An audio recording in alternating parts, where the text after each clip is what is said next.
स्तुति महिमा यीशु प्रभु जी, गाते आते हैं तुझ पास, जीवन जल के प्यास, एक ही तू है आस, जग निर्माता मुक्तिदाता, जीवन जल देखा, जीवन जल देखा, जीवन जल देखा। हमारे प्रभु यीशु मसीह के पवित्र नाम पर आप सभी लोगों को नमस्कार। Living waters gospel broadcast Mumbai में रेडियो सेवा है। इसके बारे में कुछ बोलने के लिए हमको ये अवसर मिला, इसके लिए हम प्रभु का धन्यवाद करते हैं। भाई हेरोल्ड मैग्रेगर न्यूजीलैंड से आए हुए एक मिशनरी थे।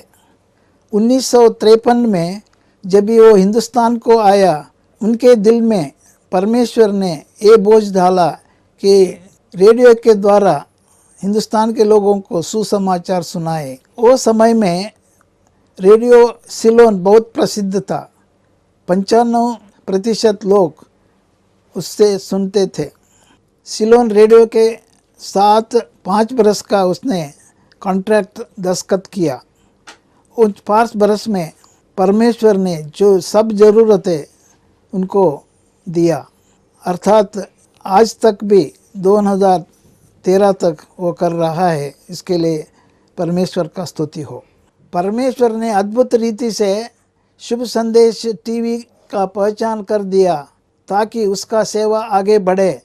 इस टीवी के माध्यम से जो प्रोग्राम हो रहा है उसके लिए आप पारिवारिक और कलीसिया में इसमें प्रार्थना में उठाए ताकि बहुत लोग उद्धार पाए। परमेश्वर ने आप सबको आशीष दे। आमीन।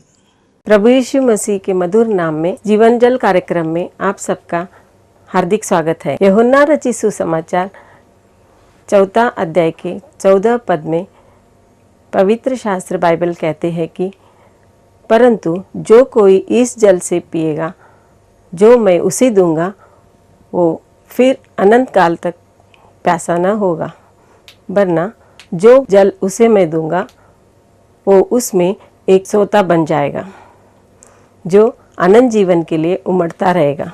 इस विशेष संदेश को समझकर परमेश्वर का विशेष आशीष एवं आनंद को पाने के लिए प्रभु आपकी सहायता करे। आइए आज का संदेश सुनने से पहले अपने मनों को तैयार करें और इस मधुर संगीत का आनंद उठाएं।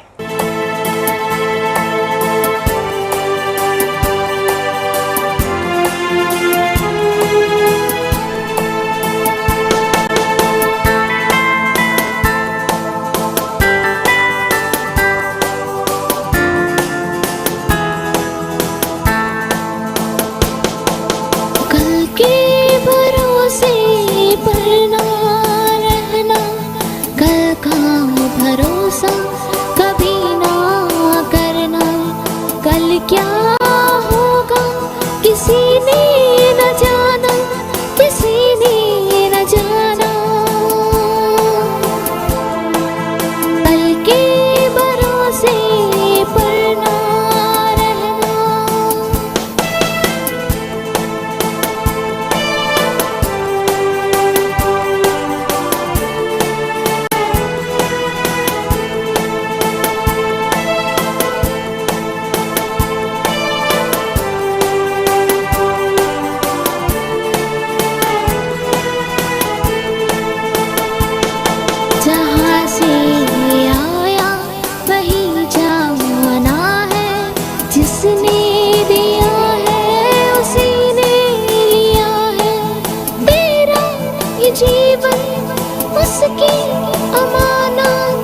इस पर ना नाज करना,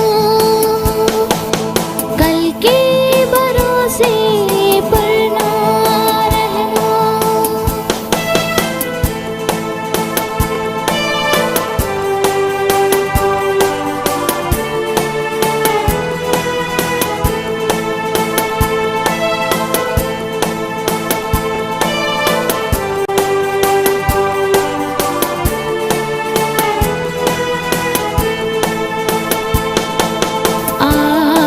आज दिल में मसीह को बसा ले, कर दे जीवन उसके हवाले। होगी बहारें जीवन में तेरे, होगा सफर ये सुहाना। कल के भरोसे पर ना रहना, कल का भरोसा कभी ना करना। कल क्या होगा किसी ने न जाना, किसी ने न जाना। कल के भरोसे पर ना रहना। दोस्तों, एक बार फिर आइए हम परमेश्वर के वचन पर, बाइबल पर ध्यान करें, क्योंकि बाइबल की बातें हमें परमेश्वर को समझने में, परमेश्वर के करीब आने में, परमेश्वर की इच्छा पूरी करने में हमारी सहायता करता है। मैं बाइबल से आपके लिए एक छोटा सा भाग पढ़ रहा हूँ। ये है पहला तिमोथी 2 अध्याय और उसका 3 से लेके 6 पद तक। यहाँ ऐसे लिखा है, यह हमारे उद्धारकर्ता परमेश्वर को अच्छा लगता और भाता भी है। वह यह चाहता है कि सब मनुष्यों का उद्धार हो और वे सत्य को भली भांति पहचान ले, क्योंकि परमेश्वर एक ही है और परमेश्वर और मनुष्य के बीच में भी एक ही बिचवई है, अर्थात मसीह यीशु जो मनुष्य है, जिसने अपने आप को सबके छुटकारे के दाम में दे दिया ताकि उसकी गवाही ठीक समयों पर दी जाए। हाँ प्रियो, हमने बाइबल में ये पढ़ा, कुछ है जो परमेश्वर को भाता है, अच्छा लगता है। इसका मतलब ये भी है कि बहुत सी ऐसी बातें हैं जो परमेश्वर को अच्छी नहीं लगती है, लेकिन कई बार न जानने के कारण हम बहुत कुछ करते हैं अच्छे विचार से, अच्छी भावनाओं से, परमेश्वर को प्रसन्न करने के लिए, लेकिन हमने जो परमेश्वर को दिया, हमने जो परमेश्वर के नाम से किया, वो परमेश्वर ने स्वीकार किया या नहीं, हम नहीं जानते। अब बाइबल बताती है कि ऐसी बहुत सी बातें हैं जो परमेश्वर को कतई पसंद नहीं है। वो परमेश्वर की मांग के अनुसार नहीं है, परमेश्वर के नियम के अनुसार नहीं है, परमेश्वर के व्यक्तित्व के अनुसार नहीं है, परमेश्वर की योजना के अनुसार नहीं। और कुछ बातें ऐसी भी है जो परमेश्वर को अच्छी लगती है। जब एक मनुष्य नम्र हृदय से केवल परमेश्वर की महिमा के लिए अपने स्वार्थ को कोई भी अर्थ न देकर जब आगे बढ़ता है, तब परमेश्वर उससे प्रसन्न होता है। अब यहां बाइबल में ऐसा लिखा है, परमेश्वर को अच्छा लगता है और भाता भी है। वो क्या है? वो यह चाहता है कि हर मनुष्य का उद्धार हो और सब भली भांति सत्य को जान ले। इसका मतलब यह है कि हर मनुष्य एक समस्या में है, हर मनुष्य को छुटकारे की आवश्यकता है, बचने की आवश्यकता है। क्या आप ये सत्य को जानते थे कि आप भी किसी बंधन में पड़े हुए हैं? आपको छुटकारे की आवश्यकता है, आपको परमेश्वर के मदद की आवश्यकता है। क्या आप ये जानते थे कि परमेश्वर चाहता है कि आप सत्य को जाने? आप सोचेंगे कौन सा सत्य, ऐसी कौन सी बात है जो मैं नहीं जानता? तो प्यारों, कम से कम एक बात मैं आपको बता दूं। बात क्या है? परमेश्वर का वचन कहता है, सब ने पाप किया और परमेश्वर की महिमा से रहित हो गए। सब ने, आपने भी, मैंने भी, हम सब बाइबल के अनुसार जन्म से, स्वभाव से, कर्म से पापी है। हम इसको समझे या ना समझे, ये पाप का असर हमारे जीवन में 24 घंटे कार्य कर रहा है और इसके बारे में समझने के लिए ज्यादा दूर जाने की आवश्यकता नहीं। किसी भी दिन कोई भी टीवी का न्यूज चैनल अपना खोल के देखिए, अखबार खोल दीजिए, अपने बिरादरी में देखिए, कभी कभी अपने घर में जाग के देखिए, आपको पता चलेगा मनुष्य पाप के गुलामी में पड़ा हुआ है। एक और दो मनुष्य नहीं, कुछ मनुष्य नहीं, अधिकांश मनुष्य नहीं, हर मनुष्य परमेश्वर के दृष्टि में पाप के बंधन में पड़ा हुआ है।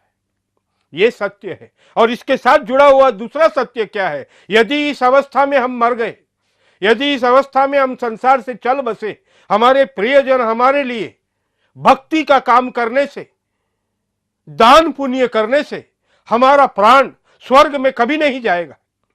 हर एक मनुष्य को अपने जीवन का हिसाब परमेश्वर को खुद देना पड़ेगा। यह सत्य है।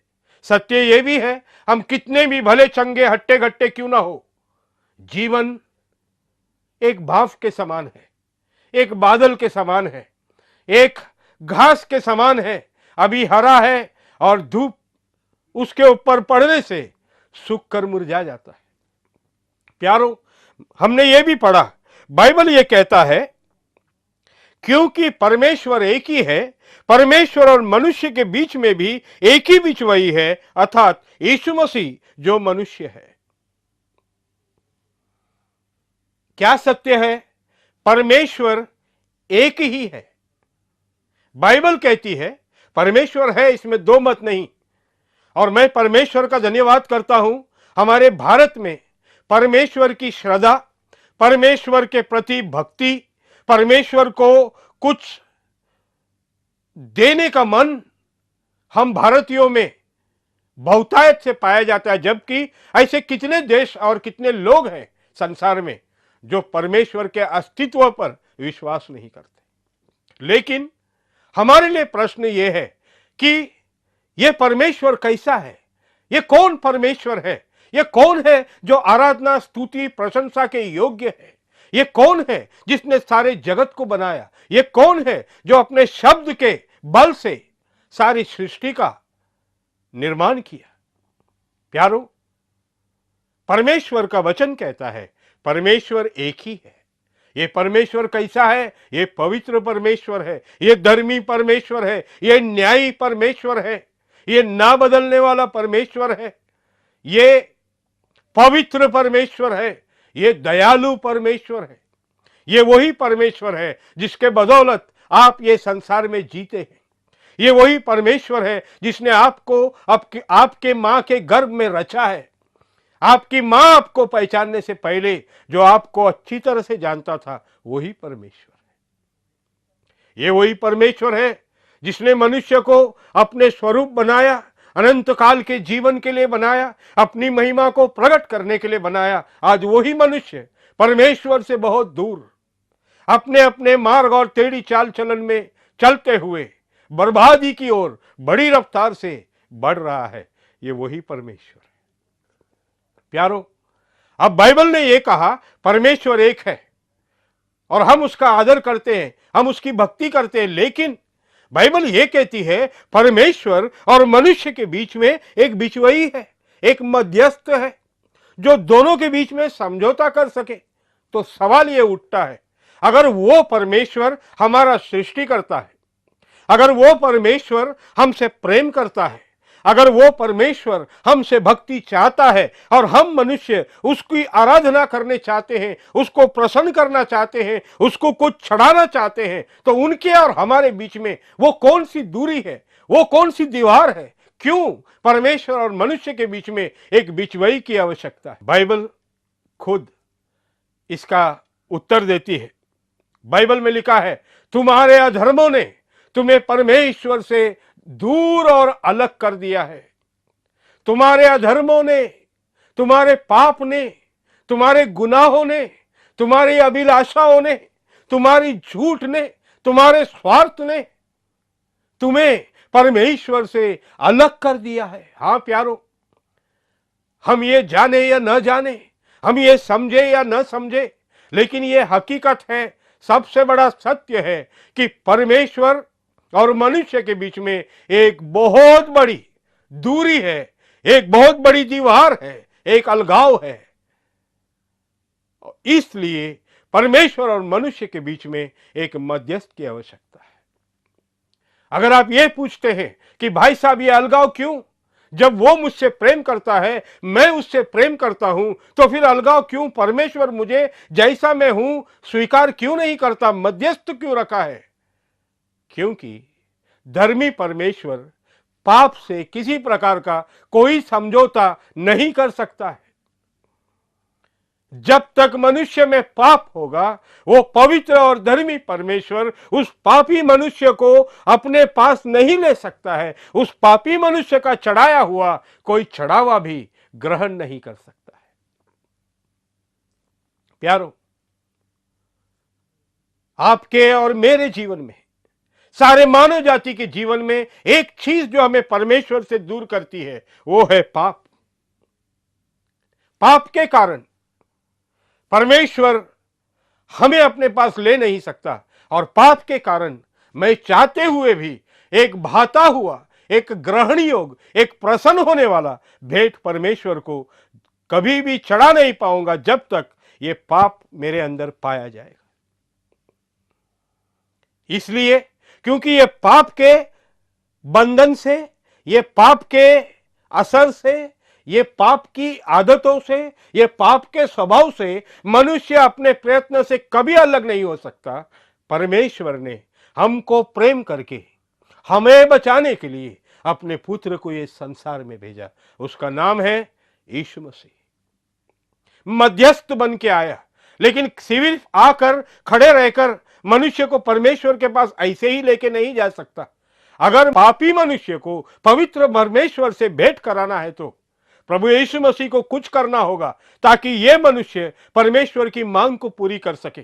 और वो है, बाइबल कहती है, जब तक लहू नहीं बहेगा पाप का क्षमा नहीं होगा।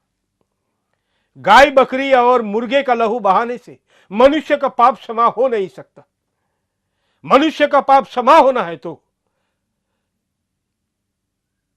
मनुष्य का लहू बहना है, निर्दोष लहू बहना है, निष्कलंक लहू बहना है। और जब मानव जाति में ऐसा होना असंभव था, प्यारों, बाइबल कहती है परमेश्वर मनुष्य रूप धारण करके इस पृथ्वी पर आया। 33.5 साल का जीवन ये संसार में बिताया, लोगों के बीच में रहा, लोगों के हित में कार्य किया, लोगों को स्वर्ग की अनोखी बातों को समझाया, हर प्रकार से अनदेखे परमेश्वर को समझने के लिए लोगों से वार्तालाप करते रहा। लेकिन उनका आने का मकसद एक ही था, मनुष्य का छुटकारा। और मनुष्य का छुटकारे के कारण बाइबल कहती है वो परमेश्वर का मेमना बन के आया, वो बलिदान होने के लिए आया, वो मरने के लिए आया, वो लहू बहाने के लिए आया। इसके लिए जानने के बावजूद कि यरूशलेम में जाएगा तो मैं पकड़वा जाऊंगा, जानने के बावजूद कि यरूशलेम पे मुझ पे दोष लगाया जाएगा, यरूशलेम पे मुझे दोषी ठहराया जाएगा, यरूशलेम पे मुझे ताड़नाएं दी जाएगी, यरूशलेम में मुझे क्रूस पे मारा जाएगा। बाइबल कहती है उसने यरूशलेम की ओर अपना मुंह स्थिर करके वो यरूशलेम के पास, यरूशलेम की ओर आगे बढ़ा, क्योंकि उसका आपके और मेरे लिए मरना अवश्य था। वो मध्यस्थ है तो उसको बलिदान होना है, वो मध्यस्थ है तो आपकी और मेरी मार उसको खाना है, वो मध्यस्थ है तो वो हमारे लिए परमेश्वर का मेमना बनकर मरना है। और प्रभु यीशु मसीह ने ऐसा ही किया। बाइबल कहती है जब समय पूरा हुआ, प्रभु यीशु मसीह यरूशलेम में गए। प्रभु यीशु मसीह को पापी और दुष्ट लोगों ने, बिना उन्होंने कोई गलती किए हुए, बिना उनके मुंह से कोई छल की बात निकले हुए, बिना उसके ऊपर कोई दोष साबित करके, फिर भी उसको क्रूस की भयंकर मृत्यु को सजा दे दी। दोस्तों, प्रभु यीशु मसीह चाहता तो उस मृत्यु से अपने आप को बचा सकता था। प्रभु यीशु मसीह चाहता तो उसको गिरफ्तार करने के लिए आए हुए सैनिकों को फूंक मार के मिटा सकता था। लेकिन प्रभु यीशु मसीह अपने मुंह से कहा कि मैं लोगों को दंड देने या नाश करने के लिए नहीं, मैं तो उनको बचाने के लिए आया हूं। इसके लिए चुपचाप मेमने के समान अपने उन विरोधियों के हाथ में अपने आप को दे दिया। किसी ने उसके मुंह पे चाटा मारा, किसी ने उसके मुंह पे थूक दिया, किसी ने उसके सिर पे कांटों का मुकुट रखा, किसी ने उसको चुनौती दी, किसी ने उसको श्राप दिया। लेकिन यीशु मसीह आपके और मेरे लिए, सारे मानव जाति के लिए मध्यस्थ है, इसलिए उस भयानक क्रूस को लेकर उस मृत्यु के स्थान गोलगोता की ओर आगे बढ़ गया।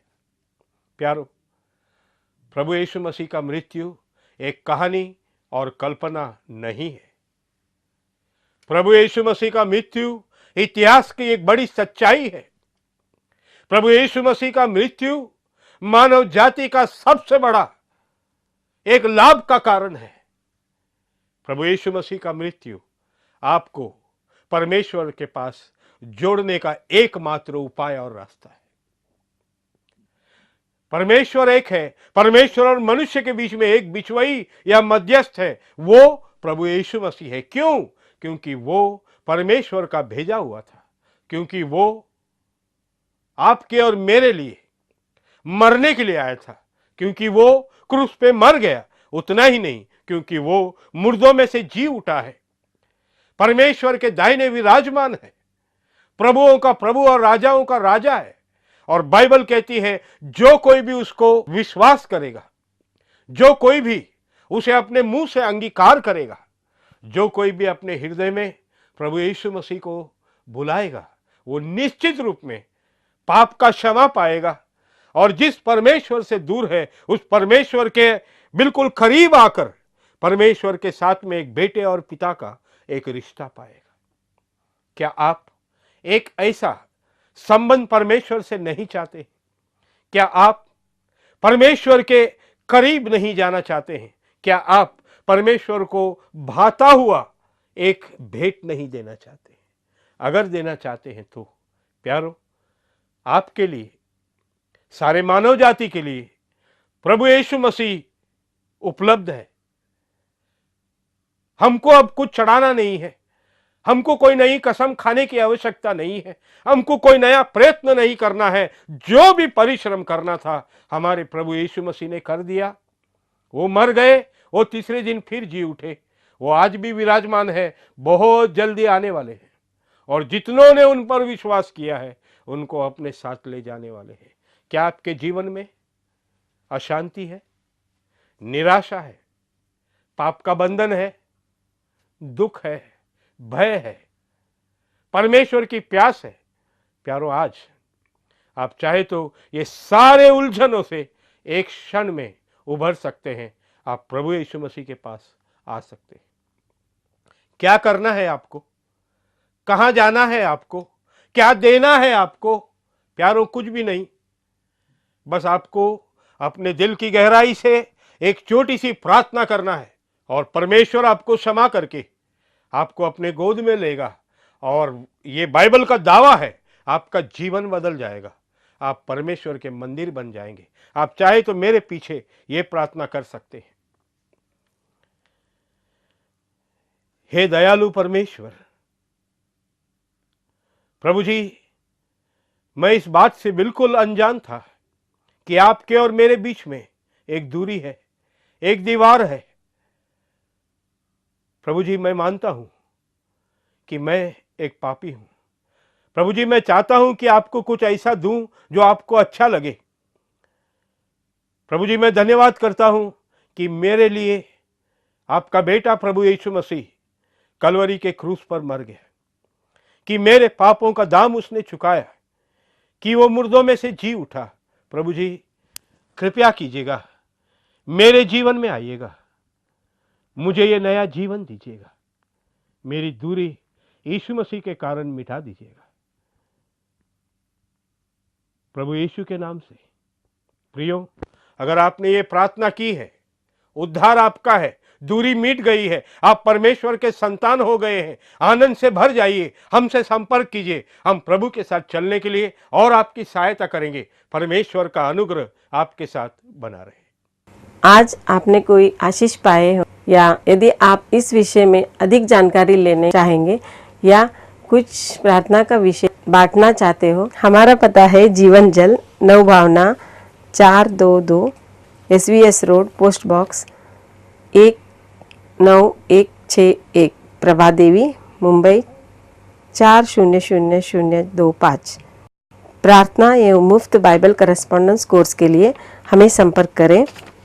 Mobile number 099892580744। Email ID gospelbroadcast@yahoo.com। Web address www.lwgb.org। जीवन जल कार्यक्रम को हर बुधवार सुबह 6:30 बजे और शनिवार सुबह 8 बजे इसी चैनल पर आप देख सकते हैं। नमस्कार।